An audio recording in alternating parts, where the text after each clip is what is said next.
दोस्तों नमस्कार, मैं Rajnish Kumar PVR aquaculture farm से। कैसी है मेरी PVR aqua family?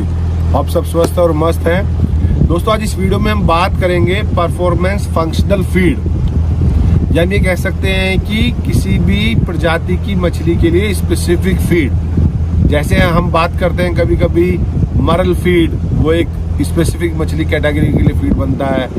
Trout fish, उसके लिए एक डिफरेंट फीड बनता है क्योंकि उसकी बॉडी की रिक्वायरमेंट अलग रहती है, उसके डाइजेशन की कैरेक्टरिस्टिक्स अलग है, उसके एनिमल प्रोटीन पचाने की क्षमता अलग है। कार्ब्स के फीड के लिए हम अलग बात करते हैं, कैटफिश के लिए अलग बात करते हैं। तो दोस्तों इस वीडियो में हमारा फोकस रहेगा कि performance functional feed. Generally feed को आप ब्रॉड व्यू पे 3 कैटेगरी में डिवाइड कर सकते हैं। एक बेसिक फीड। बेसिक फीड में क्या है कि आपका केवल प्रोटीन कंटेंट हम मेजर करते हैं कि जो भी आपने इंग्रेडिएंट यूज करे हैं वो आपके प्रोटीन इंग्रेडिएंट हुए, कार्ब के इंग्रेडिएंट हुए, फैट इंग्रेडिएंट हुए, कि आपका प्रोटीन मात्रा उस फीड में कितनी है। वो आपका बैक फीडिंग हो सकती है, मैश फीडिंग हो सकती है, कोई भी किसी भी फॉर्मेट की फीड हो सकती है, लेकिन वो बेसिक फीड कैटेगरी में कैलकुलेट करते हैं। लेकिन अगर हम उसी फीड में vitamins, minerals, probiotics, binders, enzymes ये सब ऐड करते हैं तो हम उसको कहते हैं वो फंक्शनल फीड है। ज्यादातर कंपनियां अभी सबकी सब फंक्शनल फीड और फंक्शनल परफॉर्मेंस फीड ही बनाती हैं, जो भी रेपुटेड कंपनीज हैं। तभी वो ग्रोथ आ पाती है और तभी आप उससे डिजायर्ड आउटपुट ले पाते हैं। क्योंकि अभी हमारे कंट्री में अगर हमें प्रोडक्शन एनहांस करना है तो हमें फोकस करना पड़ेगा, लोगों को सिखाना पड़ेगा, एजुकेट करना पड़ेगा फीड की इम्पोर्टेंस के बारे में। और फीड के खिलाने से मछलियों का प्रोडक्शन बढ़ेगा तो कंट्री का प्रोडक्शन बढ़ेगा। हमें फीड बेस्ड कल्चर प्रमोट करना पड़ेगा। आप देखिए वियतनाम की तरह छोटा सा देश और पूरी कंट्री को, मोर देन 100 कंट्रीज को फंगिसिस खिलाता है, but totally 100% feed based culture है।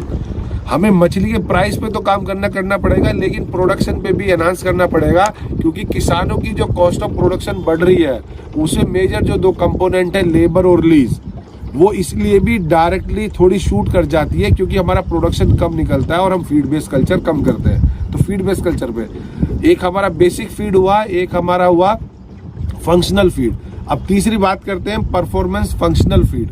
उसके अंदर अगर आप ग्रोथ बूस्टर, ग्रोथ प्रमोटर, आप स्पेसिफिक इंग्रेडिएंट फॉर स्पेसिफिक मछली, फॉर्मुलेशन में हाई एनिमल प्रोटीन फीड, जैसे कि अगर स्पेसिफिक 2 मछलियों की बात करें, मरल या ट्राउट की, उसको ज्यादा प्रोटीन चाहिए, राइट। उसमें आपने और एक्स्ट्रा क्या ऐड करा है, मतलब स्पेसिफिक परफॉर्मेंस की आए हमें अगर 2 महीने में इतनी ग्रोथ लेनी है तो वो इतनी ग्रोथ आए, उसके लिए हमने अपनी R&D से कनेक्ट करके, क्योंकि जितनी बड़ी हमारी फीड यूनिट्स हैं सबके सब अपनी लैब्स भी होती है, तो आप जो उसमें एक्स्ट्रा कुछ ऐड कर रहे हैं, जनरली हम बात करते हैं ग्रोथ प्रोमोटर्स की, जिससे कि इम्यून स्ट्रांग हो, डाइजेस्टिबिलिटी अच्छी हो, आपका जो हमने फीड दिया है वो प्रोटीन में ज्यादा कन्वर्ट हो, वेस्टेज कम हो और पैथोजन से लड़ने की ताकत आए और ग्रोथ फास्ट हो, आपका बायोमास जल्दी तैयार हो।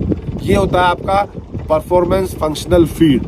तो आप जब भी आपके पास फीड का कोई एग्जीक्यूटिव आए तो आप उससे पूछिए वो किस कैटेगरी फीड में डील कर रहे हैं, उस फीड के इंग्रेडिएंट क्या क्या हैं और उसमें वो क्या क्या फॉर्मुलेशन में ऐड कर रहे हैं, जिससे कि आपकी मछली फास्ट ग्रोथ हो, डेज ऑफ कल्चर कम हो। उसका मतलब ये नहीं है कि अगर वो 10 महीने में होनी है तो 2 महीने में हो जाएगी, बट अगर वो आपकी 9 महीने 10 दिन में भी होगी तो आपने 20 डेज का फीड सेव किया है और आपकी मछली मार्केट में फास्ट गई है, जिससे कि आपका रोटेशन फास्ट रहा है। तो आप एजुकेशनल वीडियोस के लिए बने रहे अपने पीवीआर एक्वा यूट्यूब चैनल पर और जानते रहे फिश फार्म से रिलेटेड बातें। धन्यवाद।